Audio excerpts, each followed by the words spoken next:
Hotep, and peace and blessings to the family. It's Martin Luther King's birthday, and we want to recognize it and acknowledge it. I want to start by giving you an African-centered definition of power. And that definition says that power is the ability to define reality and to have others accept that reality as if it were their own. When we look at the Montgomery Bus Boycott, organized by Martin Luther King and the leaders of that time, this was power defining reality at its finest. At that time, the reality was that blacks had to sit in the back of the bus. When Martin Luther King and other leaders of the time organized the boycott, their thinking was totally different, that they should be able to sit anywhere that they so desired. So what did they do? They created and developed other means of transportation to get them to their jobs and throughout the downtown areas where they would have to go throughout the day. This organization of creating an alternative means put so much economic pressure on the bus owners as well as the businesses in which were on that route that they had to succumb to the reality which the blacks was telling them all along, that we should be able to sit anywhere. And through their uniting and through their organizing and working together, they were able to define reality and have the whites accept it as if it were their own, at least over time. This video that I'm making was inspired by watching a video on Facebook by Jada Pinkett-Smith, in which she was talking about not going to the Academy Awards. And it sparked a thought in me. I think it's good that whatever reason, I don't know if they're boycotting the awards or what, but I think it's good that they're not going.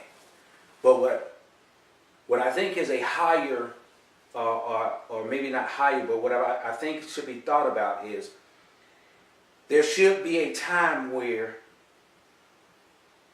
those in a position to do so will organize their own or our own award shows so that we can give awards to those people who we feel are deserving. We can give the such and such award of achievement. And we can also build a pipeline that's connected to that award show that offers better pay as well as continuous opportunity to work.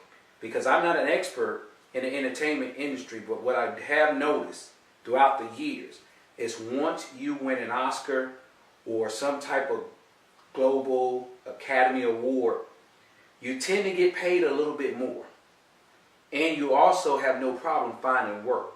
So instead of us continuing to use our energy to boycott or ask people not to go to this award or not go to that award, why don't those of us who are in a position to do so organize such an institution?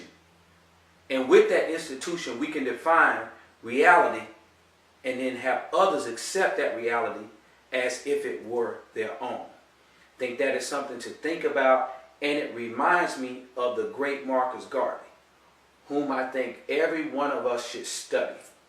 He wrote this book, and it's called Race First. And the title is not superaludocious. It is exactly what we should be thinking of more times than not. And I'll leave you with my best Martin Luther King impersonation. And I think Martin Luther King would tell us, I think he would say, I have a dream that one day our celebrities will unite with non-celebrities alike and organize an institution that will enable us to recognize our own great achievers. I have a dream. I have a dream that there will be no need to boycott anything because we'll be too busy doing everything to create our own institutions of recognition. I have a dream. I have a dream that one day black people will not only stop begging and not only stop asking to be accepted, but will create the avenues themselves and believe in themselves enough to accept themselves. I have a dream.